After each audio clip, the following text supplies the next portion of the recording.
Hello everyone, we the students of NICMAR are presenting a YouTube video on bus charging infrastructure in Smart City Pune. So let's see. So let's now look into the current scenario. The EV segment in India is quite unique as the electric offerings compete with each other directly due to the similar powertrains, yet the pricing sets them miles apart. Yes, you heard me right. There are 164 charging stations of electric vehicle in India. Also, in 2018-19 financial year, 1.3 lakh electric vehicles were sold. And as of now, there are 133 e-buses in Pune. So how do you increase percentage of electric vehicles in India? In order to promote the sale of electric vehicles in Indian market, the government launched FAME, Faster Adoption and Manufacturing of Hybrid and Electric Vehicles, which is a scheme in India as a part of National Electric Mobility Mission Plan 2020, under which the government would provide certain incentives to lower the purchasing cost of electric vehicles. Isn't it cool? Yes, it is. So, an Ola, an Indian taxi company, has launched Mission Electric to integrate 10,000 e-rickshaws and electric auto rickshaws into its fleet.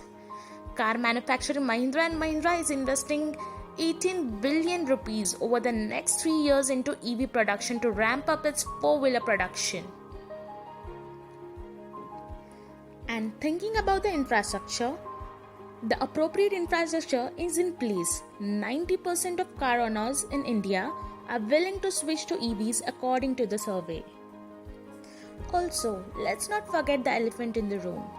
Tesla will begin its Indian operation with Model 3 electric car, which is the most affordable product in the brand stable and also the most popular one.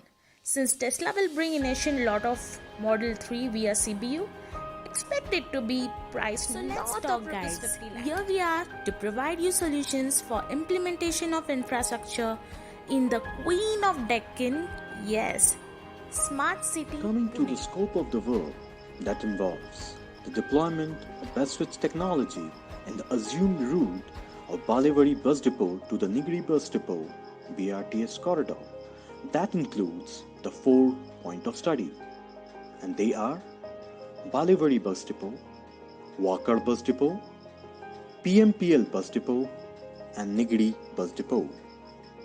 The study proposes the most suitable charging technology among the DC charging, AC charging, battery swapping, and the inductive charging on the assumed point of study. The objective of the study involves the deployment of the BusSwitch charging technology in the assumed route in the smart city. Coming to the application of DC charging, you will find DC charging more common near highways or at the public charging stations where you don't have much time to recharge.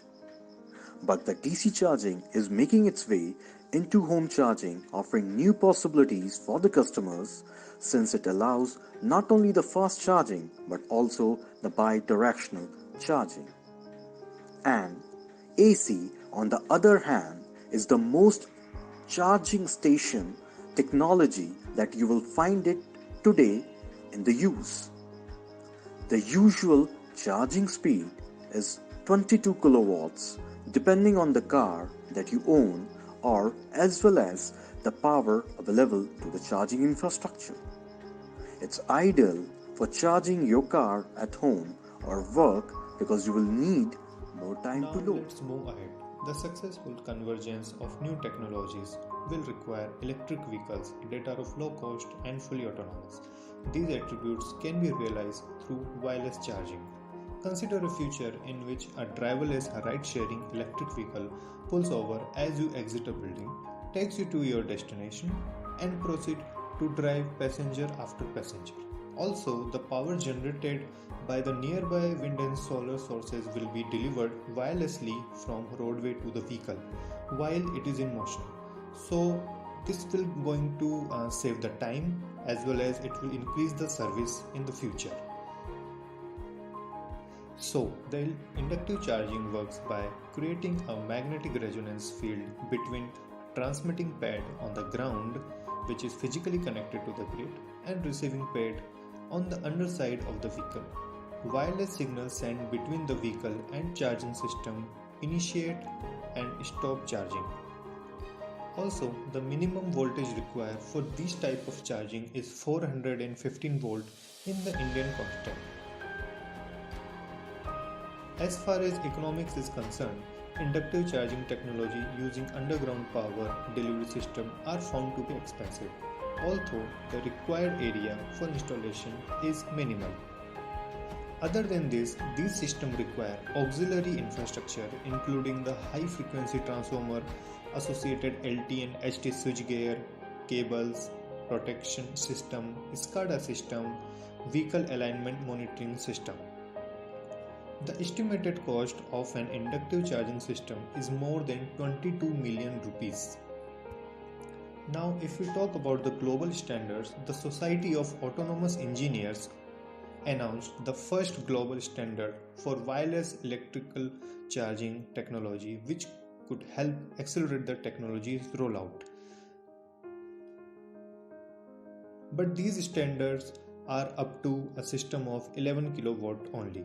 Now let's move ahead. Let's talk about the battery swapping technology. Battery swapping is a technology where depleted vehicle batteries are swapped with the fully charged batteries. This is not a common technology in practice, but a few trials of battery swapping are being conducted in some of the countries like China, South Korea, Taiwan.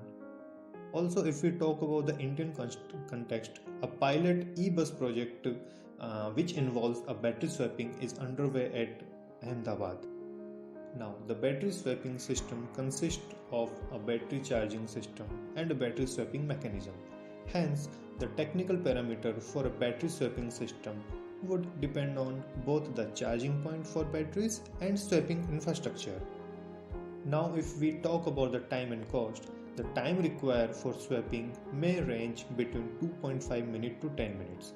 Also, battery swapping technology requires special equipment such as battery swapping arms and battery movement system along with battery charging system, which would potentially increase the capital and operating cost. Also, the ancillary infrastructure would also include distribution transformer, associated LT and HT switchgear, cables, protection system, and SCADA system.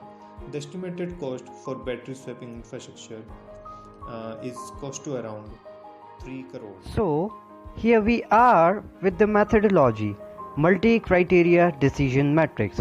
So let's look into it.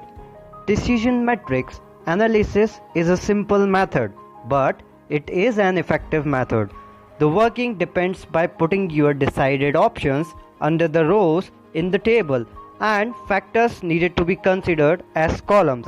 The next step scores each factor combination. Weight this factor by the importance of the factor, and finally add up all the scores to give overall score for each option. Yes, this methodology is super easy and can be applied here. The steps to be followed are, first of all, we have to define an objective. Then we move on to define the criteria. Then the weight for the criteria is decided. And finally, we have to list the options, and the last step would be to rate the options. So, this picture right in front of your eyes shows how we are going to proceed with multi-criteria decision matrix. So we have a column of criteria. I want you all to know this. The criteria have been divided into technical as well as economical parameters. So the technical parameters consist of charging time, effectiveness to maintain the service. The third one, grid voltage. The fourth one is the area required. And the economical parameters consist of, first one, the capital cost. Second one, the cost of electricity for charging a bus. The third one is the cost of the infrastructure. And the fourth one is the maintenance cost. So what we are going to do is that we will be assigning a weight to each of these parameters multiplied by the rank, and in that way weight times rank will get a final score for each of these parameters. Now, after doing the methodology, now it's time to do some work on data. So, first we work on the data collection method. Here are some of the methods by which we can collect the data, like online forms, social platform, focus groups, expert advices, surveys, document reviews. Now, after doing the data collection, let's do the data validation, and this can be done by using some of the softwares like SPSS, that is Statistical Package for Social Science. Here we can do ANOVA, that is analysis of variance, or two-way ANOVA test for data validation. So finally we can conclude that the purpose of study was to identify the best fit technology for the assumed route. Regarding the deployment of electric charge infrastructure in Smart City, Pune. So after doing the data collection, we precisely say receive 480 data points. Parameters that are previously mentioned were taken into consideration and corresponding weight were calculated on the basis of ranking method adopted. Therefore, by putting all the values of the weight with corresponding rank scores were calculated, and highest score among them was made as the final choice of the selection of technology, and later the data was validated using two-way ANOVA statistics. And here we assumed a hypothesis, and the result of validation shows the null hypothesis adopted for the assumed route were true, and we failed to reject the hypothesis as F statistics was close to 1 and probability was less than the significant level, that is 5%. Hence the null hypothesis was failed to reject. We finally recommended the best fit charging technology for bus depot will be AC charging system, and for bus stop will be a DC fast charger system. These were found to be the most suitable technology for deployment. All recommendations are made based on data collection and analysis So from finally, experts. we, the students of NICMARC Pune, thank you all for your patience and hope you all are safe in this pandemic. Winston Churchill once said, "This is not the end. It is even the beginning of the end, but it is perhaps the end of the beginning." With that note, we wish you a very good